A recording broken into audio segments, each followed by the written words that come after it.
Voilà. Bonjour à chacune et à chacun. Alors, plusieurs d'entre vous, vous m'avez demandé d'intervenir sur une explication de ce qu'est l'apostasie. Qu'est-ce que l'apostasie? Alors, c'est un concept qu'on trouve dans la Bible, même si il n'y a que deux endroits dans la parole de Dieu où ce mot grec apostasia, qui signifie défection, départ, révolte, parfois rébellion, apparaît dans la parole de Dieu.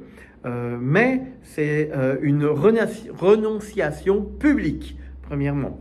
Alors, j'ai identifié 6 formes différentes d'apostasie dans la parole de Dieu. La première, c'est l'abandon de la foi. L'apostasie est souvent définie comme l'abandon complète et public de la foi, de la doctrine chrétienne, qui peut se manifester par le rejet des enseignements de la Bible, le renoncement de la foi chrétienne, etc. Deuxième forme, c'est la rébellion contre Dieu qu'on trouve dans Osée, au chapitre 14, verset 4. Certains versets de la Bible associent l'apostasie à une rébellion contre Dieu.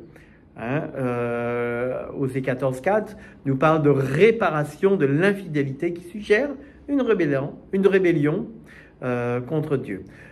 Troisième forme d'apostasie, le rejet de certaines coutumes. Alors ça, on le verra, on ne va pas forcément adhérer à cela, mais certains disent « Ah, si vous ne faites pas les choses selon la coutume, vous êtes apostat ». Ça, on le voit ça dans l'église traditionnelle, qui vont traiter les protestants d'apostats. Mais on passe là-dessus, ça ne nous concerne pas trop.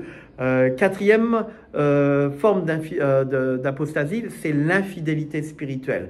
L'apostasie peut également être vue comme une forme d'infidélité spirituelle. Par exemple, comme dans le livre de Jérémie, au chapitre 2, verset 19, qui nous parle de la méchanceté, de l'infidélité comme une forme d'apostasie. Cinquième forme, l'apostasie graduelle. Et soyons sensibles à ça. L'apostasie peut commencer par l'abandon d'une seule vérité, en disant oui, la Bible dit ça, mais c'est pas si grave que ça. Et puis s'étendre à d'autres vérités fondamentales qui sont dans la parole de Dieu, jusqu'à ce qu'elle aboutisse à un mépris total de la vérité chrétienne dans son ensemble.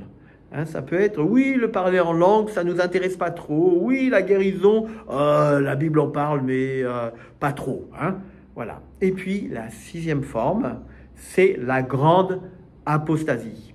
La grande apostasie est caractérisée par la corruption des principes de l'Évangile, par des modifications importantes de la foi. Par exemple, l'organisation concernant les sacrements. On dit oui, on fait l'offrande, mais on la fait comme ça, c'est juste une collecte. Oui, la Sainte Seine, on le fait, etc. L'absence d'autorité divine, l'absence de prophètes dans la direction de l'Église et l'établissement de nombreuses églises. Donc nous devons particulièrement être sensibles à ces réalités spirituelles afin de ne pas tomber dans l'apostasie. Alors si vous souhaitez avoir plus d'informations, n'hésitez pas, cliquez sur le lien, contactez-moi et je me ferai un plaisir de vous répondre. Bonne journée à chacune et à chacun.